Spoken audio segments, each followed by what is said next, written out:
இலங்கை அரசாங்கம் மற்றும் இலங்கை போலீஸ் திணைக்களம் மிக முக்கியமான அறிவித்தல்களை வழங்கியிருக்கிறார்கள். இந்த அறிவித்தல்கள் இலங்கையில் வாழ்கின்ற அனைத்து மக்களும் கட்டாயமாக கடைபிடிக்க வேண்டிய ஒரு அறிவித்தலாக காணப்படுகிறது.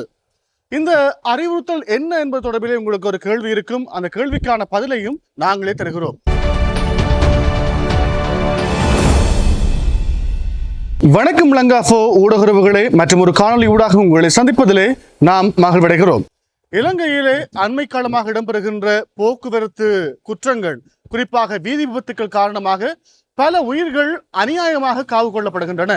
இதிலே அதிகமான வீதி விபத்துக்கள் எதனூடாக நிகழ்கிறது என்றால், மக்களுடைய குறிப்பாக பாதசாரிகள் தமது வீதிகளிலே நடந்து செல்கின்ற பொழுது தாம் பாவிக்கின்ற ஹெட்போன் என்று சொல்லப்படுகின்ற இலத்திரனியல் பொருட்கள், அதே போல இபட்ஸ், அத்தோடு ஹேண்ட் ஸ்பிரிங் ஆகியவற்றினூடாகத்தான் நிகழ்வதாக போலீஸ் திணைக்களம் ஒரு அறிவித்தலை வழங்கியிருக்கிறார்கள். நாங்கள் பார்த்தோமானால் இங்க அதிகளவான மக்கள் இப்பொழுது நவீன யுகத்திலே இந்த ஹேண்ட் ஸ்பிரிங் அதே போல இபட்ஸ் ஆகியவற்றை பாவிப்பது அதிகம். இது ஒரு அழகுக்காக பாவிக்கின்ற விடயமாக இருந்தாலும் கூட ஒரு இலகுத்தன்மை ஏற்படுத்துகின்ற எலக்ட்ரானிக் சாதனமாக அது காணப்படுகிறது. பார்த்தீங்கன்னா கையில் ஒரு சின்ன பொருளா இருக்கும், அதில் கனெக்ட் பண்ணி போட்டு காதுகளை வச்சுட்டு நாங்கள் போய்கொண்டே இருக்கலாம். அதே முந்தி பார்த்தீங்கன்னா அது மிக நீண்ட வயர்களாக அது காணப்படும். இப்போ அதெல்லாம் இல்லாமல் போய் நவீன தொழில்நுட்பத்தில் இப்போ இந்த இபட்ஸ் எல்லாம் சிறிய அளவிலே வந்து விட்டது. காதுக்கு மட்டும் போட்டால் காணும், அந்த அளவுக்கு மாறி இருக்கிறது.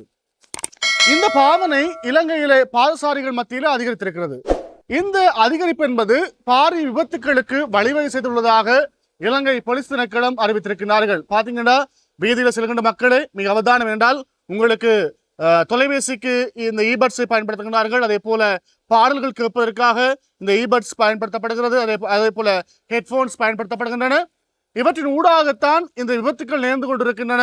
குறிப்பாக என்றால், நாங்கள் ஒரு தொலைபேசி உரையாடலை கேட்டுக்கொண்டு நாங்கள் வீதியில் நடக்கின்ற பொழுது எங்களை மறந்து அந்த தொலைபேசி உரையாடலுக்குள்ளே நாங்கள் மூழ்கி விடுவோம். இல்லாவிட்டால் ஒரு நல்ல பாடலை கேட்டுக்கொண்டு அதிலே நாங்கள் எங்களுடைய எண்ணத்தை திரைத்து விடுவோம். இதன் காரணமாக ஒரு வாகனம் வருகின்ற அல்லாவிட்டால் ஒரு எதிர்பாராத விபத்துக்களுக்கு எங்களை நாங்கள் தயார்படுத்திக் கொள்வது இல்லை. ஒரு விபத்து நடக்க போதுன்னா நாங்கள் எதுவும் இல்லாட்டி கொஞ்சமாவது கேர்ஃபுல்லாக இருப்போம். ஆனால் இந்த இலத்திரனியல் பொருட்களை நாங்கள் காதுகளிலே பயன்படுத்துகின்ற பொழுது வெளியே இருக்கின்ற ஹோர்ன் சத்தங்களோ அல்லாவிட்டால் வாகனங்களுடைய சத்தங்களோ எங்களுக்கு வைப்பதில்லை.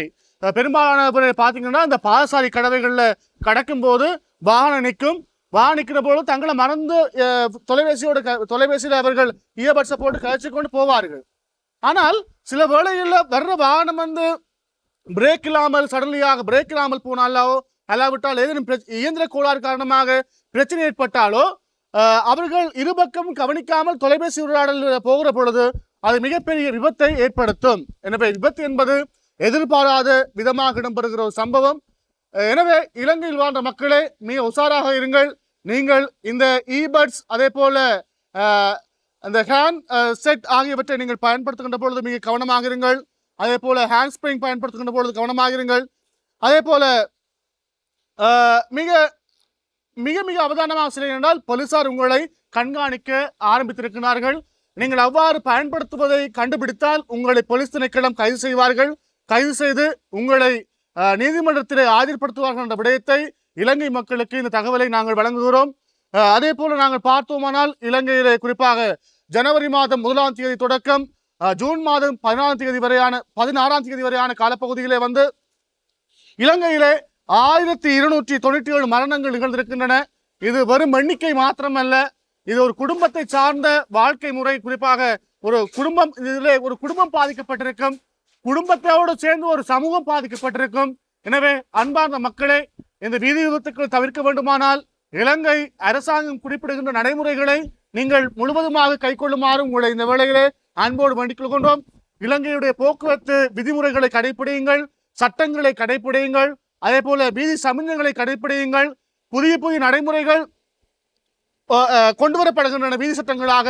அவற்றையும் நீங்கள் கடைபிடித்து இந்த நாட்டிலே வீதி விபத்துக்களால் ஏற்படுகின்ற மரணங்களை தடுப்பதற்கு உங்களாலான உதவிகளை வழங்குமாறு இந்த வேளையிலே அன்போடு வேண்டிக் கொள்கின்றோம்.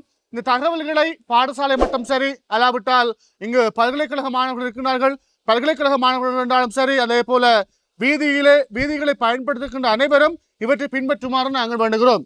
இதில் இன்னொரு விஷயம் நாங்கள் பார்க்கக்கூடிய விஷயம் என்னவென்றால் இப்போ பார்த்தோமானால் அதிகமானோர் பணிச்சுமை காரணமாக இருப்பார்கள். தனியார் நிறுவனங்களில் வேலை செய்வார்கள், அதே போல அரசு நிறுவனங்களில் வேலையாற்றுவார்கள். அவர்களுக்கு தொலைபேசி அழைப்பு என்பது அடிக்கடி வந்து கொண்டிருக்கும். இப்படி வருகின்ற பொழுது அவர்கள் பாதைகளிலே பைக்கில் போய் கொண்டிருப்பாங்க, சில வேளையில காரில் போய் கொண்டிருப்பாங்க. அப்படி போகும்போது அந்த தொலைபேசி உரையாடல் ஒரு முரணான தொலைபேசி உரையாடலாக இருந்தால் தங்களை மறந்து அதிலே திளைச்சிருவாங்க. இதன் காரணமாக அவர்கள் வீதி நடைமுறைகளையோ அல்லாவிட்டால் அவர்கள் ஒரு ஃபோக்கஸில் போகிறதுக்கோ அவர்களால் முடியாமல் போகும். இதன் காரணமாகவும் வீதி விபத்துக்கள் நடந்து கொண்டுதான் இருக்கிறது. அப்பாவி உயிர்கள் கொல்லப்படுகின்றன, தாயை இழந்து பிள்ளை தவிக்கிறது, பிள்ளை இழந்து தாய் தவிக்கிறார்கள். இப்படி ஒவ்வொரு மாவட்டங்களிலும் நாளுக்கு நாள் மரணங்கள் நிகழ்ந்து கொண்டுதான் இருக்கிறது. இவற்றை தவிர்ப்பதற்கு உங்களான உதவிகளை வழங்குங்கள். உங்களுக்கு தொலைபேசி உரையாடல் வந்தால் நீங்கள் நிறுத்தி தொலைபேசியிலே கதைத்து விட்டு செல்லுங்கள். நாங்கள் பார்த்தோம்னா காரில் செல்றவங்க பெரும்பாலும் இந்த இபட்ஸை பயன்படுத்துவது அதிகம். நீங்கள் அப்படி பயன்படுத்துவதை தவிர்த்துக் கொள்ளுங்கள். உங்களுக்கு தொலைபேசி வந்தால் காரை நிறுத்தி ஒரு 5 நிமிடங்களாவது கதைத்து விட்டு மீண்டும் காரில் பயணிப்பதற்கான நடவடிக்கைகளை மேற்கொள்ளுமாறு உங்களை நாங்கள் அன்போடு வேண்டிக் கொள்கின்றோம். இது போன்ற பல காணொலிகளை உங்களுக்கு வழங்க நாங்கள் மேலும் தயாராக இருக்கிறோம். தொடர்ந்தும் லங்காஃபோ ஊடகத்தின் ஊடாக இணைந்திருங்கள். நன்றி. இது போன்ற மேலும் பல முக்கிய சுவாரஸ்யமான செய்திகளை அறிந்து கொள்ள லங்காஃபோ யூடியூப் சேனலை சப்ஸ்கிரைப் பண்ணுங்கள். எமது செய்திகள் உடனடியாக கிடைக்க பெல் பட்டனை அழுத்துங்கள். அத்தோடு எமது செய்திகளை மற்றவர்களும் பார்வையிட ஷேர் செய்யுங்கள். நன்றி.